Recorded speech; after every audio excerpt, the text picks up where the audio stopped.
Hey everyone, welcome to Redefining HR podcast. I'm your host, Lars Schmidt, and today I'm really excited to be joined by Kerry Chandler. Kerry is the Chief People Officer at Bombas and has a tremendous career across a range of companies you will definitely recognize. So I'm really excited to dig into her career and learn more about that journey. Kerry, thanks so much for coming on the podcast. I'd love to have you open with an introduction for the audience. Well, thank you, Lars. It's a pleasure. Introduction, just by way of background, as you said, Chief People Officer at Bombas. I've been in this role for, I can actually now say going on a year. It'll be a year in January. I have a career in HR that sort of spans a couple of different industries, if you will. I started off in engineering-oriented organizations. I then kind of moved into another chapter of what I call sports and entertainment. And now I'm in this phase where I get to I have the pleasure of working for an early stage company for the first time and a very mission-driven company in Bombas for the first time. So you can go down whatever one of those rabbit holes you want to, but that's sort of the general background.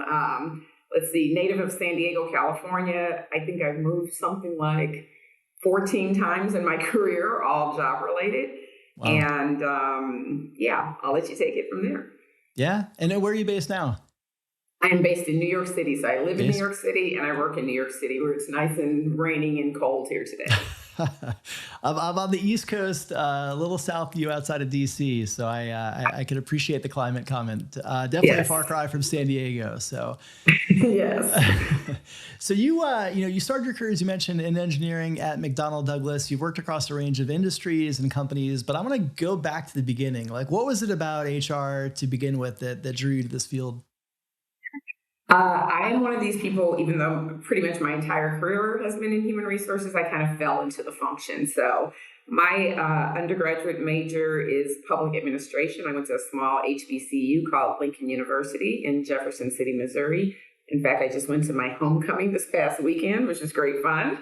And when I graduated, I was always a great student, but I didn't really know exactly what I wanted to do. So I said, well, since I don't know what to do, I really want to do, let me get a master's in public administration. So I initially started going to school at American University in Washington, D.C., where you are. That's one of the little factoids that most people can't find on my bio, because the way the story went is I was going to school full time to get this master's degree, working part-time at a lobbying organization. And I just kept saying to myself, this is really what I want to be doing. And I just wasn't sure. I was also very anxious to make some money. Parents were still helping me out a little bit at that time in terms of living in DC. And so a very long story, which I won't go into, but I ended up getting an exploratory interview at a company that then was called McDonnell Douglas in St. Louis. It's now the Boeing company. I go on this exploratory interview. Of course, there's a bunch of HR people facilitating it. And I did this after I finished my first year at American University. So it was the summer between year one and year two. I was actually in St. Louis staying with one of my aunts for a little 2-week vacation. So I get this exploratory interview. It's, I meet all these great people, and they called me back 2 or 3 days later while I was still on my little mini vacation and said, will you come back and talk to us again? Came back and talked to them again, and they made me an entry-level HR offer in employee relations at McDonnell Douglas there in St. Louis. And so I literally said yes. By the way, I remember saying to them, I don't know anything about human resources. And they said, that's okay, we'll teach you.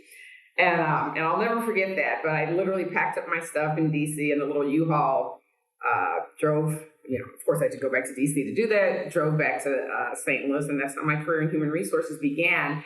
And because the first role was in employee relations, I got the opportunity to be involved in helping solve workplace conflict between managers and employees or employees and employees. By the way, it was a unionized environment, one of the first and only that I've worked in. And it was supporting a manufacturing environment, which, by the way, I think if people can get that experience, it's really important. But I just remember being sort of amazed that, wow, you can actually come to work every day and really help people make their lives at work a little bit better. So became super interested in the function 4 months later. By the way, needless to say, I dropped out of the program at American University. But what I ended up doing while I was working at McDonnell Douglas is I enrolled at Washington University in St. Louis and ended up getting my master's in human resources management while I was working at McDonnell Douglas. So it was really cool to be able to get more theoretical knowledge about human resources and apply it on a practical basis while I was working. So that's how the journey began. Yeah. I mean, what a fascinating combo to be kind of having that first time on the job training while also the education in the same field at the same time, in an environment, as you said, with, the complexity of union and everything that comes into play there. You kind of looking over your career, the Walt Disney Company, National Basketball Association, Christie's, Under Armour. You've done a lot of HR leadership roles, a lot of very high profile companies. I'm going to take Bombas out of the equation in this question because, it's got to be fair. Can't count on Bombas. But Bombas aside, looking back on your career, what role stands out to you? Where did you have the most fun and why? Talking about having the most fun because I think that's super important in the work that we do. And, sometimes it's not fun, but Yeah. working in an environment that can be fun is really important to me. I would say two, if I can cheat and give you two. I'll let you cheat. I'll give you that. Okay. One was when I worked at the Walt Disney Company, I was there for 7 years. 5 of those 7 years were working as the head of HR at ESPN. A little over one of those years after I left ESPN was I had the opportunity to be the head of HR at Hong Kong Disneyland shortly after it opened. And that was a phenomenal experience. I got a chance to be an expat, something I always really wanted to do, particularly after I ended up getting a second master's in international management. And it was fun and challenging. It gave me the opportunity to really see how to apply everything that I thought I knew in a completely different environment. And, I think I have the opportunity to learn so much personally as well as culturally. There are meetings I had sometimes where I had to have interpreters and, it was fascinating to me. And it's the opportunity that I will always cherish and still have some longstanding relationships from that expat assignment.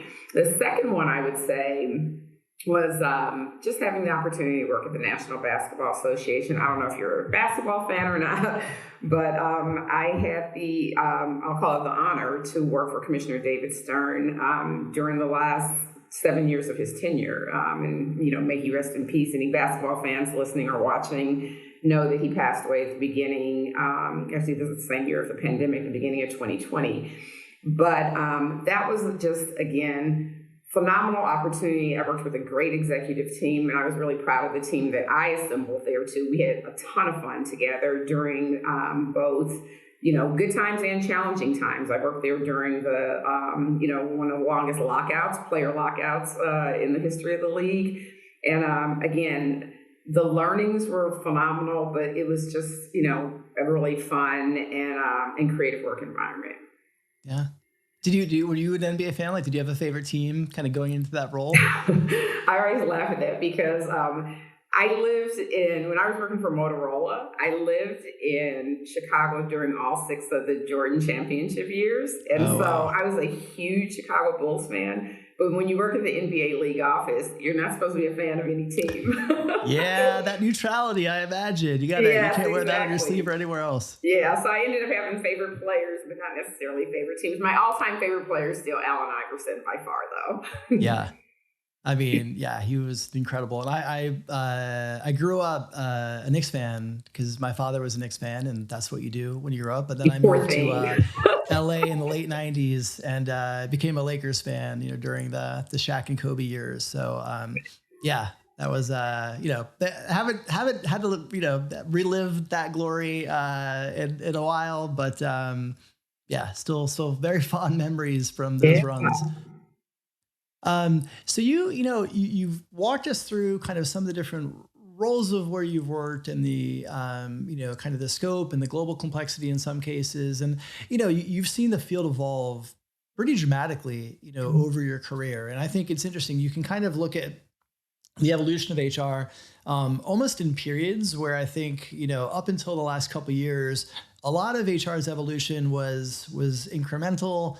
It was iterative. We used to do things with paper. Now we're doing it digitally, but the underlying process hadn't really changed all that much. And now we go through this kind of humanity, but also world of work shaping pandemic that really was a springboard to a lot of the different practices that maybe we were doing in some part because we'd always done things that way. And it was really an opportunity to rethink everything. And we're still going through that, right? We're still kind of experiencing that. But when you kind of look back to the field of HR that you came into and the field of HR today, what stands out to you in terms of being, some of the real just significant changes in the way that HR, the HR function and HR leaders kind of think about the field then versus now? Yeah, I think for me, the biggest change, and Lars, you mentioned it in terms of, the last couple of years, but even before then, I started to see this fundamental shift where leaders, business leaders, actually were starting to make the very important connection between business success and the employee experience. And I think that happened as a result of slowly but surely different generations of employees becoming more vocal in terms of, what they needed from their workplace. And when you think about why that happened, for me, I think one of the biggest shifts, in fact, was sort of the digital nature of everything that happened. So, with these, I'm sitting here right now with two of these devices, in terms of mobile devices. And it's almost, a sense of employees, particularly in service economies, and are available almost, or can be available almost anytime. And so the nature of what I think we as employees started to demand in return from that is like, look, if there's going to be this intersection and merging of work and the rest of my life, then I'm going to start demanding more from my workplace. And then business leaders, CEOs being able to see when their experience in the workplace and with their colleagues is a positive experience, they're going to be more productive, and that directly links to business success. I think, companies that get that, I'm fortunate to work for one, in Bombas, but companies that get that, they see human resources now as a really strategic differentiator in terms of how they show up, how they integrate people practices into, their strategies and business plans, et cetera. For me, that's been the biggest shift, and it's a combination of a business leaders' recognition of what's going on, but employees demanding.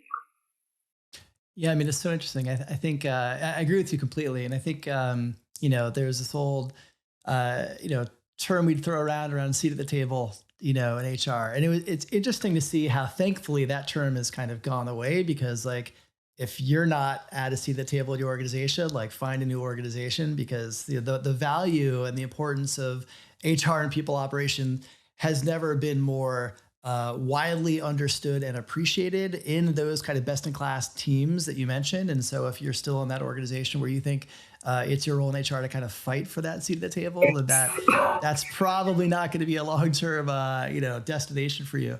But for you, like the role, the role of a CPO over the past couple of years specifically, I mean, always, but certainly over the last couple of years, has been really under such acute and sustained and unique pressure because of all of the things happening everywhere, right? And we don't even need to list them through because there's just been so many monumental societal events, geopolitical events, political events that have impacted the workforce. And I think for contemporaries of yours, CPOs who are in that seat, kind of navigating all of those experiences as an executive team member, kind of leading your executive team through it, as a team leader, leading your people team through it, as the people leader for the organization, leading your organization through it, and as an individual experiencing all of these things. I think it's led to levels of burnout that we really haven't seen that are unique, I think, to people leaders. And I'm curious for you, and this is a question I love to get your peers' perspectives on. how do you preserve your peace? Like how do you have any systems? Do you have any approaches? Do you have any things that you find work particularly well for you, that allow you to kind of, stave off burnout and ensure that you're able to optimally, support yourself and your family, but also all the different constituencies that you kind of lead and support in your role? Yeah, first of all, thank you for that question and for how you framed it up. I remember I was on a Zoom call with a bunch of executives from different functions through one of the organizations I'm part of during the pandemic. And I remember at the end, everyone was just kind of talking about how they were doing personally. And I made the comment, I was one of the few HR people on the call. And I made the comment, I said, for all of you who have an HR leader in your organization, and hopefully all of them did. And I said, particularly if they happen to be a person of color, and this was after all of the racial, reawakening, I like to call it. I said, make sure you check in on them and ask them how they're doing. I said, because, and I really still believe this to this day, it's never been more challenging to be in the top seat in an HR role. And so being able to sort of manage oneself through that is really, really important. And also, I think part of that is, number one, cutting yourself some slack. That's what I try to do personally. Some of these issues can be highly emotional. They can be highly draining. And I think that there's a level of authenticity that's important in terms of how we show up. Not that we're just the chief solver or the chief problem solver, but that, guess what? We're an employee too, and we're experiencing so many of these things with you, as our employees. And I think for me, that has not only has it worked, it's really been the only way I know how to do it, because I can't sort of remove who I am as a person from what I do. As a matter of fact, who I am as a person is probably why I do what I do. And so I think showing up as one's true self in terms of challenging and having the courage to say the things in the room that need to be said, while that can be tough, it's also sort of a little bit of a relief for me, because it makes me feel and acknowledge that I am showing up as my true self. I think there are also practical things that I do that are kind of non-negotiables. I mean, most people think I'm nuts because I get up at around somewhere between 4:30 and 5:15 every morning. And I do that because I work out in the mornings. I work out not because, I'm this, exercise freak or something. I work out because I know it'll put me in the right headspace. Taking care of my body and taking care of my mind is really, really important. And I also know myself well enough to know that I'm not going to do it at the end of the day. I'm not going to do it. And so if it's not done in the morning, it's not going to get done. And then just really trying to make space. I do make space between my job and many aspects of the rest of my life. I have friends at work, but my closest friends are not the people that I work with. But they're people who understand what I do, and who I can emote with, sort of in a safe space, have fun with, and make sure that I have that proper release with, family and friends. Personally, I'm a single girl, divorced, living here in the city. I've been divorced for a long time. I don't have any kids, but I have 12 nieces and nephews.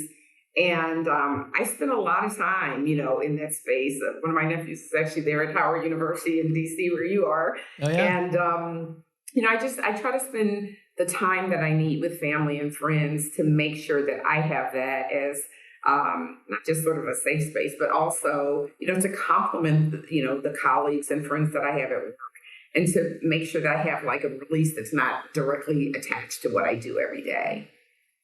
Yeah. Yeah, I mean, I appreciate you sharing that. And I think it's, it's interesting. I think everybody has their own way of, again, when I frame it as like preserving your peace, because I think it captures like whatever you need, and the needs are going to be different and subjective, obviously, but finding ways to prioritize that, and really reinforcing and kind of normalizing that even when you're in a very demanding job like you can still set those boundaries. You can still set those rituals. If it's, mindfulness during the day, if it's gym in the morning, whatever it might be, find those things that you need that fill your tank, because the role can often be, the nature of the work can often be one that depletes your tank, and certainly aspects of it fill it up as well. But having those external, rituals, habits, whatever it may be, that help sustain you, I think is really important. So I appreciate you kind of One of the sharing. really quick thing, work related, and as you were talking, it made me think about it. A lot of the work that we do is about influence and trying to sort of, by the way, we have a dog friendly workplace. So if you hear dogs barking, my apologies. But, a lot of what we have to do has to do with influence and really sort of convincing, if you will, sort of a pathway on different issues. And sometimes those can be difficult and they can be challenging. And, over the years, I've learned to, know when to, like, Kerry, you've given them all the information that you could possibly give them. If for whatever reason, they're making a different choice. So I have a saying, and I use it with my team a lot, and it's let it play out. So I've been very, very clear on when now it's time to stop and let it play out. And Lars, I hate to say it, but every time I let it play out, it comes back where people are like, yeah, Kerry, we probably should have listened to you. Not saying that I'm always right, but sometimes it's like you got to know when to hold them and know when to fold them. So it is one of my strategies. So Yeah, no, I mean, I think, but you're right. I mean, there's a point in a project or an initiative where you've kind of done all the what things you that can you can do. do. Yeah. And so at that point, I think that's good advice to be able to just step back from it and see how it plays out. And let's talk about Bombas. I know you mentioned you're just shy of your 1 year anniversary. What drew you there? I imagine you had a lot of opportunities when you were deciding that it was time to do something else. So what was it about Bombas that drew you in? Yeah, I mean, by the way, when you talked about the HR field period over the last couple of years, I know part of what you do is search also. It's really tough to find a chief human resources officer, a chief people officer who hasn't changed jobs in the last 2 to 3 years. So, Yeah. you know, opportunities were coming and, I was I'm always trying to figure out how I can challenge myself to do something different. And when Bombas was introduced to me, it was kind of really at the right time for a lot of reasons. So there was one thing that was more sort of industry and practical, and then there was something that was much more personal. So on the industry and practical, I've never worked for an early stage company before, or anything close to an early stage company. So that I thought would be a really new, exciting experience for me, one where I felt like I can contribute, but where I can also learn. So it had that. But I'd say more importantly, just learning, knowing, and then learning so much more about the purpose-driven organization that Bombas is was extraordinarily compelling for me. And, for listeners who may not be aware, we are a company that was founded on a mission, and the mission was about servicing the homeless community. And, our founder, Dave Heath, the story goes, read an article about how socks were the number one requested item in homeless shelters. And he was fascinated by that. He continued to do research about that. And he literally said, hey, what if I and we, his co-founders, built a company where for every pair of socks that we sell and that's purchased, we donate a pair. And so that's the premise of the company. We're now into, in addition to socks, we do slippers, t-shirts, and underwear. The part I love, though, and it's actually in one of our ads, is it talks about how do you donate more? Well, you donate more by selling more. Well, how do you sell more? And you make sure you sell more by making sure you have like really, really high quality products. So that's really what the company is about. As I had more and more conversations during the interview process with the executives here at Bombas, I learned that it's not just the business model, it's also kind of what we do on a day-to-day basis internally here at Bombas. It's a culture of volunteerism for individuals who are experiencing homelessness. We do this through 3,500 giving partners, but there are opportunities literally every day to do something in terms of volunteerism for the homeless community. Some of those things are very, very direct hands-on things with the community. Other things are more, assembling kits and, that will be further distributed. And Last week I was making a birthday cards for some children in a shelter, and it's just really cool to see the mission really come alive, not just in the business model, but in what we do every day. And there is literally a daily reminder because, for our headquarters employees, when you come in and out of our front door, right by the front door, there's a kind of a little stand that has donation socks. And donation kits, and in the summer, bottles of water. So like as you're going out on your commute, you can grab a few things so that if you, encounter someone who's experiencing homelessness during your commute, you can have a conversation with them and potentially give them something that they may want or need. So it's very moving for me, and it's very, very important. And like most people, and hopefully we learned something during the pandemic other than about COVID. We learned something about the importance of giving back and the importance of community and something larger than ourselves. So those are the points that were really, really compelling to me and still are. Yeah, I mean, I could definitely see how that would be attractive, and particularly, kind of comparing and contrasting with your previous roles, right? And all established roles, but having this kind of mission-driven, hands-on kind of social good element of their mission and what they do, and what your role as a CPO in that environment supports. I can see, hearing you describe that, why that would be, so appealing. I'd love to get your perspective on something. You've been there almost a year. We talked about some of the other companies where you've worked, where you've been a CPO, CHRO, head of people in a range of different industries kind of coming in. And I'd love to get your perspective, because a lot of listeners are first-time heads of people or people who aspire to be that. And I would love to get you've done this a few times over. How do you approach kind of coming into a new organization, understanding the business strategy so that you can develop your people strategy in a way that aligns and enables that? Like, do you have any, and I'm sure it's different in every organization, so I'm not looking for a, formulaic approach, because that probably doesn't exist. If it does, somebody should sell it for a lot of money. But like, how did you find that, like, over your career, you do these sorts of things and they help you either, understand the business and the business strategy in a clear, concise way, and then design the people strategy to that? Like, how do you think about that? What advice might you have for early career people leaders who are maybe doing that for the first time? Yeah, I mean, in some ways, it's kind of a story as old as time. It's come in and do a lot of listening. But I break that down into two things. It's listening in the executive room and asking the right questions. Any company I come into, there's so much to learn about the business and how it runs. There's all these new acronyms. There's all this new everything, kind of what are the business triggers? How do you know when you're being successful? What are the signs where you need to, pivot or do different things? So there's the listening and learning through listening in that room. But I've also made sure that I've tried to find a way to supplement that with listening at the employee level.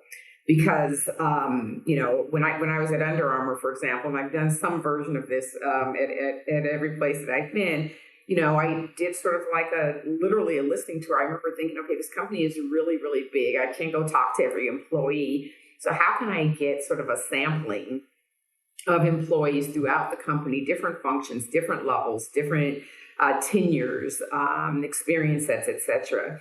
And go in and literally, I formed like little listening sessions for me and just ask them a couple of questions. And you don't need to ask a lot of questions. You only, what I like to do is say, what do you love about working here? And what will make you love it even more? And if you ask those two questions, the things you start to learn are amazing. So taking sort of that data set with what you're hearing in the executive room, and then trying to pair them and make sure you have like a meaningful business strategy. Because again, for me, there's just this direct link between business success and the employee experience. So that's what I'm trying to do. I'm trying to link those two things together, figure out what resources I do or don't have to play with. Those are different in every organization Right. at different periods of time. And then see how to make some magic happen with those two things. That's really, in some ways it sounds simple, but it's a really, really important process. And by the way, you get to like meet some really cool people by doing it as well too. Yeah, I love that approach. I really love the second question you ask, what would make you love it even more? Because I think, so often we think that we have to approach that in a binary way, like what do you love about it? What do you not love about it? Right? Like what is the opposite of that? And that, Yes. I don't know that that will lead to the best answer, but actually having the second question be what would make you love it even more, that's going to illuminate the opportunities in a positive and productive way. But I think also in a foundation where employees are going to feel much more comfortable giving you actionable insights because it's Yes. not really framed in a negative way. You're not asking them to necessarily like, what do you want to complain about? You're saying, Right. hey, like what can we even do? I think that's such a smart way of thinking about it. Um, Last question I want to have for you before we get into the lightning round, just to help the audience get to know you a little bit better. I know that you're, both in your career, you are on several boards, and obviously you're in a CPO role, and you have been for some time. You have a unique position, obviously, of sitting in both, groups. And I would love to get your perspective again, kind of coming back to maybe helpful advice for earlier career heads of people. How can they establish a great working relationship with their board? Because I think that, historically that was often through the comp committee, but I think boards are now expanding where you're seeing many more boards bringing on CPOs like yourself as, broader members of the board and oversight. So what advice would you have for CPOs who are maybe interfacing with a board for the first time to really like what are they expecting from the HR leader? How can they come in and really build great relationships there? Sure, and I'm glad you said beyond sort of the comp committee because a lot of people immediately start talking about the compensation committee and how you partner with your head of total reports, assuming you've got a great one. If not, get a great one. But beyond that, I think first of all, every board, as I know is very different, and board members are very different too. At least you hope that they're very, very different. So I think, again, similar to your previous question, it's about getting to know, number one, the backgrounds of those board members and kind of what makes them tick, if you will, different things for different people, and doing your best to get to know them as people. So during your first board meeting, during break and dinners and those sorts of things, really is starting to get to know them. I always think it's interesting to find out, like, do we have a well-rounded board? Is something sort of missing, a skill set, etc.? And if oftentimes, it's about trying to figure out who on that board has the same passion and belief in terms of this link between employee experience and business success. And then how you can leverage them and they can leverage you in terms of moving the needle on these issues with respect to conversations. Just like many conversations in the executive room, interesting enough, often enough, conversations can, very, very important business conversations, you can find yourself being sort of lacking that voice about that linkage to the employee experience. So making sure that you understand your board well enough to be able to insert those comments and those thoughts when and as necessary. And like I said, leveraging other board members to help you do so. I think that that's really, really important.